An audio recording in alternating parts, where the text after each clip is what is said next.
certaines choses pratiques. Dans certaines choses pratiques. Et ma prière est que les choses ne demeurent pas ici au niveau de simples informations. Qu'on répète, et que dans la réalité, on explique autre chose. Ça, c'est vraiment ça ma prière. Parce que l'esprit qui est en vous, que vous êtes, c'est une force inouïe. Mais inouïe. Donc, l'esprit qui est en chacun de nous, si cet esprit sort de l'inconscience, il se réveille, il prend conscience de la racine de son identité dans le Créateur. Il faut bien comprendre, c'est une force supérieure à la force qui compose cet univers, donc supérieure à Satan. Je dis bien l'esprit qui est en vous. Et toute la prière et la supplication, c'est que vous voyez le sommeil. Quand on parle de sommeil, ici où nous sommes, à l'instant, si un de nous est piqué par le sommeil, vous savez ce qui lui arrive, c'est-à-dire qu'il rentre momentanément dans un état de conscience par rapport à tout ce qui se passe ici. Tout ce qui se passe ici ne vous concernera plus. Parce que vous êtes momentanément parti de cet environnement. Bon. Mais si vous vous réveillez, qu'est-ce qui se passe? Vous redevenez conscient de ce qui se passe ici. Vous prenez part. Donc, le sommeil, c'est un état d'inconscience. Le sommeil de l'esprit, c'est un état d'inconscience par rapport à ce qui vous êtes réellement et ce qui est votre héritage dans le Créateur. Quand vous êtes dans cet état de sommeil, c'est ça que Satan quelque part pour vous entraîner ailleurs. Pour vous faire errer. Et c'est pour ça que lorsque le Messie vient, on dit bien, on parle de réveiller ou ressusciter. Lui n'était pas concerné par le réveil, parce qu'il est la vie, mais il vient réveiller nos esprits. Il vient nous sortir de l'état d'inconscience par rapport à notre héritage, à notre Créateur, notre identité, pour nous amener à rentrer dans la conscience de notre identité. Prendre conscience de qui vous êtes par rapport au Créateur. Vous sortez de la petitesse. Parce que le but ici, c'est d'épouser les qualités du Créateur. Il faut bien comprendre. Si nous sommes appelés des époux du Créateur, qu'est-ce que vous épousez? Les qualités. C'est attributs. Malheureusement, Satan est venu faire épouser ses qualités aux humains. Et c'est ce que les humains théorisent. Donc, c'est ce que j'aimerais que vous parliez. C'est-à-dire la grandeur du Messie, la puissance du Messie, sa suprématie sur la création, se révélait sur le fait que on ne pouvait pas trouver en lui aucun caractère caractérisant la personnalité de Satan. Vous voyez bien. Mais il fallait les événements pour que ce dont le Messie était dépositaire, les qualités de son Père, les vertus de son Père s'expriment. Il fallait des événements pour que ça s'exprime. Donc, personne n'a été rejeté, personne, comme le Messie l'a été. Personne n'a été calomnié comme le Messie l'a été. Mais comment est-ce qu'il réagissait? Donc, devant ces événements, il révélait clairement qu'il venait d'en haut, du Père de lumière. Il ne pouvait manifester que ce dont son identité était constituée, c'est-à-dire les qualités de son Père. Vous voyez, c'est pour ça que les Écritures disent que quand le Messie était haï, il rendait quoi? C'est-à-dire les qualités de son Père. N'est-ce pas? Quand le Messie était menacé, répondait-il par la menace?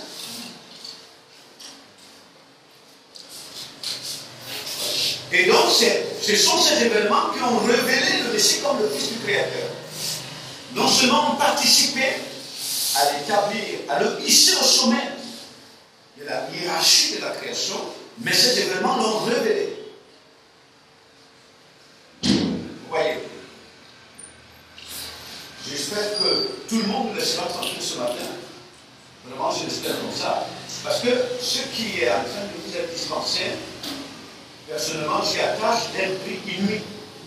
Si vous n'en êtes pas très conscient, peut-être qu'il arrivera qu'un seul parmi nous rentre dans la conscience de cet héritage. Et alors, vous réalisez. Nous allons rentrer dans les images, pour que nous comprenions. Et dans 2 Timothée, je crois, chapitre 3, l'Esprit, le discernement que le Père, lui, m'a donné à ce serviteur, qui avait le regard, tous sont rentrés dans le regard du Créateur, de ce qui se passerait ici, ce qui se passerait ici, dans les temps de la fin. Lorsqu'on parle des temps de la fin, on parle bien de la finalité de la fusion. La finalité de la fusion entre cette sphère et celle-ci. C'est-à-dire que dans les temps de la fin, vous avez ici les composants entièrement matériels.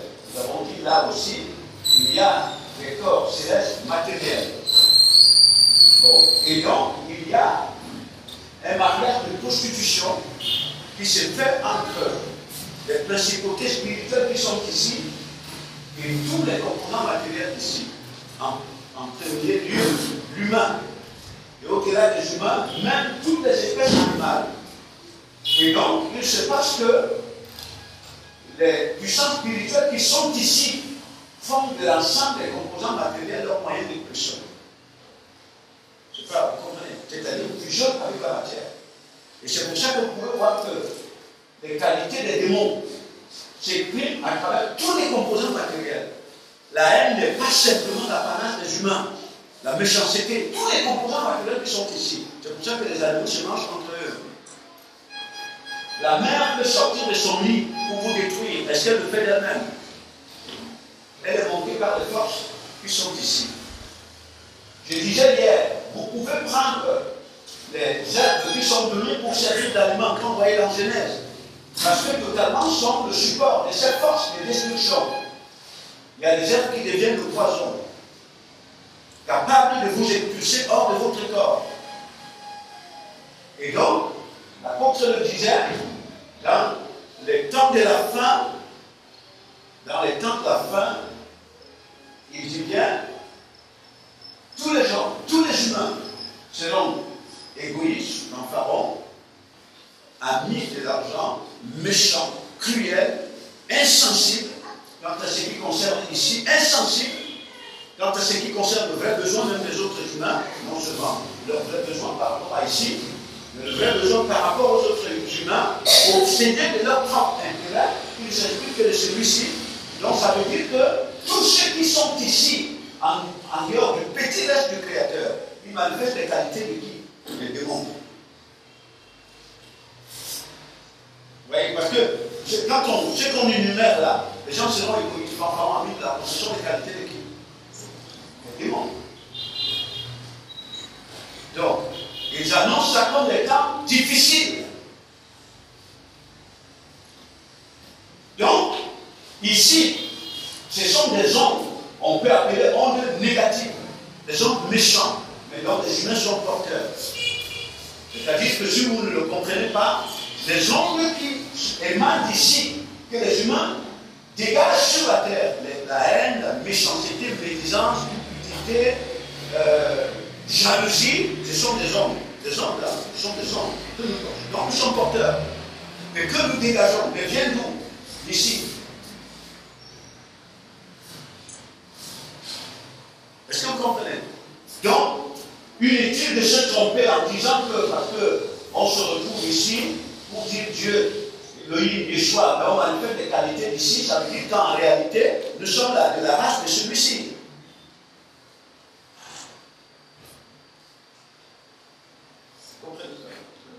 Voilà. Donc, cette force spirituelle, nous ne le répéterons pas assez. Elles ont une position ascendante sur l'ensemble de l'atome. Et donc, constituent l'ensemble de l'atome comme leur milice. Et c'est un pouvoir énorme. C'est un pouvoir énorme. Ça veut dire que ces forces spirituelles ont le pouvoir de s'exprimer à travers l'ensemble des composants de l'atome. Et vous pouvez voir, le soleil peut vous tuer, c'est-à-dire vous écraser, vous agressez, mais ce n'est pas le soleil lui-même, c'est celui-ci. Parce que vous comprenez qu'à la base, pour le Créateur, l'ensemble de tous ces composants de l'atome doivent participer à l'épanouissement de l'esprit de l'homme. Donc, l'univers, pour le créateur à la base, l'univers ne doit pas être une machine à écraser, mais une force qui accompagne l'esprit dans la gloire. Vous voyez? Mais l'univers étant sous le contrôle de celui-ci, il devient une force de destruction. Il devient une force de destruction. Donc, il faut comprendre qu'aucun humain qui est ici, je dis bien, nous disons au-delà de la matière, il y a l'esprit dans l'humain. Aucun humain qui est ici. Les humains qui sont ici, lorsqu'ils sont isolés d'ici, personne n'a des caractéristiques, personne n'a des qualités, personne n'a des caractéristiques en lui qui vient d'ici. Personne. Donc, tout ce qui caractérise les démons, les humains en sont la fonction visible. L'angoisse, l'anxiété, l'envie, la convoitise, l'ambition, l'instinct de dominer sur l'autre, marcher sur l'autre. Est-ce que ça vient des humains? Non. Les humains ne sont que les réceptacles de cette identité. Donc, ils ne sont que, disons que les humains ici n'ont pas une pensée qui leur est propre. Ils sont le réceptacle soit de la pensée du Créateur, soit de la pensée de Satan. À la base, ils doivent être les réceptacles de la pensée du Créateur. Parce que nous avons dit au début de l'enseignement ici, quand on parle de la pensée, nous parlons de l'identité de l'individu qui s'exprime. Votre pensée ne s'exprime pas que par le vocable, par les mots. Votre pensée s'exprime par votre comportement. Votre pensée s'exprime par vos regards, par la manière dont vous pensez, par la manière dont vous comprenez le monde. Ce que vous êtes se révèle. Vous voyez, c'est ça votre pensée. Or, cette pensée, si elle ne vient pas du Créateur, pour se manifester dans le caractère du Créateur, elle vient d'ici. Et donc, je deviens en ce moment-là un sujet visible qui vous informe sur ce qui caractérise Satan. Donc, ne me posez pas la question de savoir qui est Satan. Comment est-ce que Satan se comporte? Observez simplement comment est-ce que je fonctionne. Vous allez comprendre qui est Satan. C'est pour ça qu'on dit dans les milieux ésotériques que l'homme, dans les milieux physiques, dans la physique, la chimie, que l'homme c'est l'information, la matière c'est l'information. C'est-à-dire que la matière vous informe sur la réalité. Donc la matière c'est un sujet d'information. Ce n'est pas la matière qui est la réalité. Mais elle vous informe sur la réalité. La réalité c'est ici. Et c'est pourquoi le Messie disait, pourquoi dites-vous montrez-nous le Père? Mais celui qui m'a vu a vu mon Père. Je vous informe sur la structure identitaire de mon Père. Et il dit aux pharisiens, votre Père c'est le diable. Vous aussi vous êtes des sujets d'information. Vous informez sur qui est votre Père. Donc, ce que je suis, peu importe, je dis genre, je crois en Dieu, je vois Dieu. Si quelqu'un a le discernement, il sait clairement qui j'appelle Dieu. Vous voyez? Voilà. Et donc, la puissance, il faut bien comprendre. Donc, vous avez ici, pour comprendre vraiment la vraie nature de la puissance. La vraie nature de la puissance. Vous avez ici un univers entièrement atomique. Et certaines créatures, selon leur position, prenez l'exemple des étoiles, l'exemple de la Lune, des astéroïdes, que les gens utilisent comme symbole. En fait, une astéroïde, selon son volume, quand elle se détache de son environnement, nous sommes tous d'accord que l'astéroïde, c'est un corps céleste matériel, n'est-ce pas? Lorsque l'astéroïde sort de son environnement, pénètre l'atmosphère Terre, elle dégage une énergie effroyable, dit-on, supérieure à une bombe atomique. Ça veut dire que cette astéroïde, quand elle rentre ici, l'onde de choc, elle est capable de souffler des maisons à 1000 km, c'est-à-dire sans un contact direct. Mais c'est un corps matériel. Donc ça veut dire que C'est un corps qui sort d'une région habitée par des entités supérieures à ceci. Mais imaginez donc ce corps-là dégage une puissance. Bon, n'en parlons pas des démons qui sont ici. Ça veut dire que tous les composants de l'atome qui sont subordonnés à ces forces spirituelles n'ont pas le pouvoir de manifester autre chose que leur qualité. Est-ce que vous comprenez ce que je suis en train de dire? Tous les composants matériels qui sont ici, y compris l'humain, qui sont sous le contrôle de ces forces, vous ne pouvez pas manifester d'autres caractéristiques que celles des démons. Mais la puissance du Messie se révèle. C'est la puissance qu'il a donnée aux hommes. C'est que l'esprit humain qui est ici, qui rentre dans le mariage, c'est-à-dire épouse les qualités du Créateur, vertus et attributs. Cet esprit sort de l'influence des caractéristiques des démons. Il est impossible que vous voyiez les démons en faire un support autoritaire qui manifeste le qualité. C'est pour ça que le Messie ici, tous les humains qui étaient là, tous les composants matériels, l'autre s'y appuyait pour lui extérioriser la haine. Le Messie ne manifeste que les qualités ici. Vous comprenez ce que je veux dire?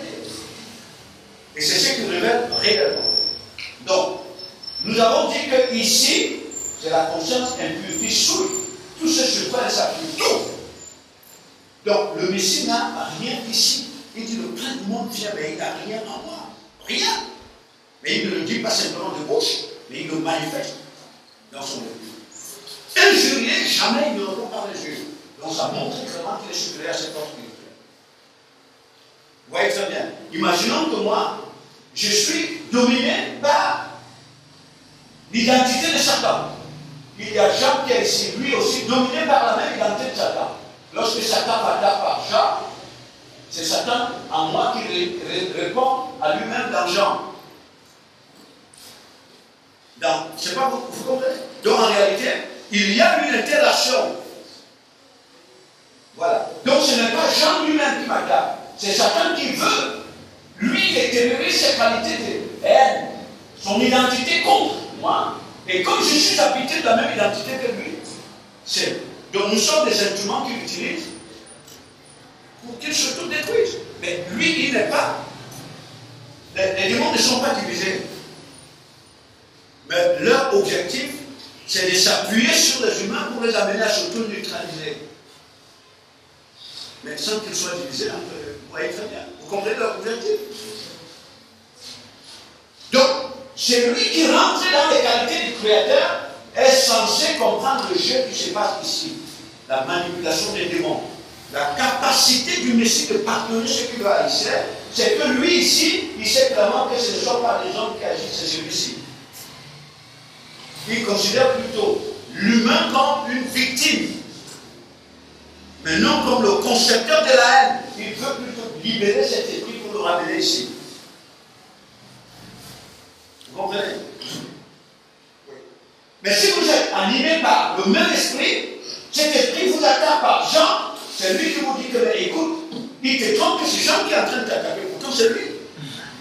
Et c'est lui qui va répondre au travers de toi contre Jean. Et il va dire à Jean que c'est lui qui est en train de t'attaquer, ce n'est pas quelqu'un d'autre. Et pourtant c'est lui qui tire les ficelles derrière.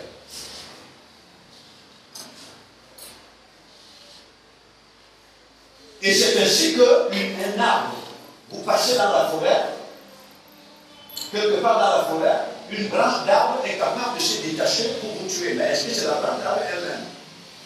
Derrière le vent, il y a des forces spirituelles. Il n'y a rien qui se meut dans cet univers sans que ce soit la base de ces forces. Elles-mêmes sont utilisées. Et ça permet donc à celui qui est ici de comprendre ce qui se passe dans l'univers. Parce que l'univers est surtout esprit. Surtout. Et c'est pour ça qu'il est mystérieux. Si vous enlevez la dimension spirituelle, tout, imaginez bien, supposons que le Créateur n'existe pas. Je vous dis, tout se fond, tout. C'est pour ça qu'il a dit qu'il soutient la création par quoi? Mais par sa pensée puissante, par sa force puissante. Mais c'est cette pensée qu'il vous donne, son caractère, son identité, ses vertus. il donne à ses enfants quoi? Sa pensée. Parce que la pensée, c'est l'identité de celui qui est porteur de la pensée. Donc le Messie est la pensée, l'expression visible de la pensée du Créateur. La pensée, c'est la parole. La parole, c'est l'identité de Dieu. Et ce que le Créateur donne à ses héritiers, c'est qu'il donne à ceux qui lui appartiennent, c'est sa pensée. C'est-à-dire sa personnalité, son identité. Cette pensée, c'est-à-dire ses vertus attribuées qu'il dit quoi? Pour faire appel à tout. Au commencement, il n'y a que lui. Et ce sont ces potentialités, lui, qu'il déploie pour faire appel et aux créatures anciennes et aux créatures qui sont ici. Mais ce sont ces caractéristiques dont il vous rend des considère. Donc, on doit voir la puissance de ces caractéristiques quand nous sommes en face de celui-ci, quand il se manifeste. On doit voir que nous sommes dépositaires d'un pouvoir suprême. Est-ce que vous comprenez cela? Donc, il faut donc comprendre que les événements face auxquels vous vous trouvez, les événements sont, leur travail, c'est comme vous arrivez devant un lac, donc toute la saleté va se cacher dans le fond. Il suffit simplement de prendre une grosse pierre pour la lancer au fond du lac. Vous voyez comment toute la saleté monte en haut, émerge. Donc, lorsque nous sommes dépositaires des qualités d'ici, on va dire Dieu, Créateur. Maintenant, les gens sont là, ils disent quoi que nous parlons d'ici. Mais il suffit d'un événement. Le fond de nous émerge. Il met en évidence ce que nous sommes. Vous voyez bien? Ce qui a révélé la puissance du Messie. L'apôtre Pierre le rappelle aux pharisiens, aux Juifs qui s'opposaient. Parce que l'identité, il s'agit de l'identité de l'homme. Dans le Messie ne leur avait pas été révélé. Et l'apôtre Pierre leur révèle, il leur dit que, mais c'est lui que vous avez rejeté. C'est lui que vous avez rejeté. Pourtant, c'est lui qui est le Messie du Créateur. Et pourtant, vous avez vu parmi vous combien il était couronné de force, de puissance, de gloire, d'intelligence, de sagesse. Pourtant, tout cela témoignait qu'il vient d'en haut. Mais comment est-ce que les Juifs l'ont vu? C'est quand le Messie a été opposé aux événements. Quand il est en face de Pilate. Pilate, c'est une principauté. Pilate, comme vous le savez bien, lorsque le Messie se trouve devant Pilate, Pilate c'est un représentant du pouvoir de Rome. Et Rome, à cette époque-là, c'était un empire universel. Donc Rome était à cette époque comme les pharaons avaient été, comme les Nébuchadnezzar, comme les Némrod. Donc c'était la représentation visible du pouvoir ici, sur la terre. Rome est la représentation de ce pouvoir, pour mieux comprendre ce qui se passe. Il est la représentation de ce pouvoir. Rome, la représentation de Satan sur la terre. Et le Messie se trouve devant Pilate, qui est la représentation du pouvoir romain, donc principauté cosmique. Et il est en train d'être appelé, harcelé par tout le monde. Il est méchant. Il a dit qu'il va détruire le temple. Tout ce qu'on raconte du Messie, c'est que des médisances et des calomnies qui n'ont rien à voir avec son identité. Est-ce que vous comprenez bien? Et Pilate lui dit, Pilate examine bien, il comprend que c'est par envie. Cet homme-là n'a rien à voir avec tout ça. Mais il veut pousser le Messie à se victimiser, mais il lui dit, mais pourquoi ne prends-tu pas ta défense? Ne sais-tu pas que j'ai le pouvoir de délivrer et celui qui est délivré? C'est le seul moment que le Messie lui dit, tu n'as aucun pouvoir sur moi. Si c'est là, celui d'exécuter l'ordre de mon Père. Mais Pilate est intrigué par la force de cet homme qui est poussé par des énergies effroyables et il reste imperturbable. Car le Messie révèle la grandeur de son identité. Est-ce que vous comprenez ça? Il révèle qu'il est supérieur à ses forces spirituelles. Et ces forces spirituelles sont à son service. Donc, le but pour le Créateur, que nous le comprenions bien, parce que chaque fois qu'on parle du Messie, et avec toute la supplication qu'on adresse à lui, qu'il nous aide à comprendre que quand on parle du Messie, on parle de votre identité. On parle de votre identité. On parle de ce que les esprits qui sont en nous, qui dorment, qui sont aliénés par Satan, qu'ils comprennent que chaque fois qu'on parle du Messie comme émanation du Créateur, la fonction visible des attributs du Créateur, on parle de votre héritage. On parle du vrai vous qui doit se réveiller et rentrer dans son héritage, rentrer dans la puissance. Donc chaque fois qu'on parle du Messie, que le Père permette que nous arrêtions de penser qu'on parlait d'un individu, on parle d'une principauté de la création dont le destin est détaché du nôtre. Mais nous parlons bien de la véritable identité de l'homme.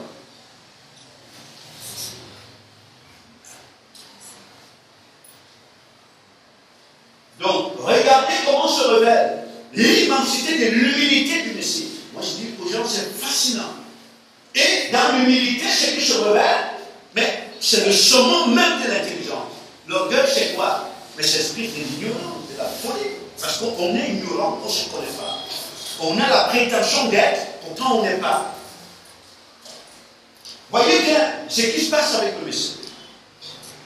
On dit que lui qui est apparu en forme d'Élohim, n'est-ce pas? Ça veut dire que quand le Messie rentrait ici, malgré l'apparence physique, malgré son apparence physique, il n'avait rien qui attirait le regard de l'homme. N'est-ce pas? Sa force ne réside pas au niveau extérieur. D'ailleurs, le Messie sait que penser que la force c'est défini en rapport avec les éléments du monde, c'est celui-ci qui vient vous tromper comme ça, ou vous renfermer dans la faiblesse. On est justement faible parce qu'on s'est défini à partir des éléments du monde. Donc, le Messie, lui, quand il rentre ici, il est dépositaire des qualités de son Père. Donc, regardez bien, à partir des anges qui sont en haut, jusqu'aux créatures qui sont dans l'univers, qu'est-ce qui est plus grand que le Messie? Je vous pose la question, qu'est-ce qui est plus grand que lui? Mais rien. Rien n'est plus grand que lui. Mais il se présente comme un simple serviteur. Un simple serviteur. Il n'attend pas qu'on lui rende service. Il est venu servir. Vous voyez cette grandeur-là? Je ne sais pas si vous n'entendrez jamais sortir de sa bouche un mot d'insulte, même contre ceux qui l'insultent. Jamais ne sortira de ta bouche, de sa bouche, ni même de sa pensée, une pensée de maudire l'autre. Et pourtant, il est acculé quotidiennement par des calomnies et toute forme de division. Mais il a la vraie vision.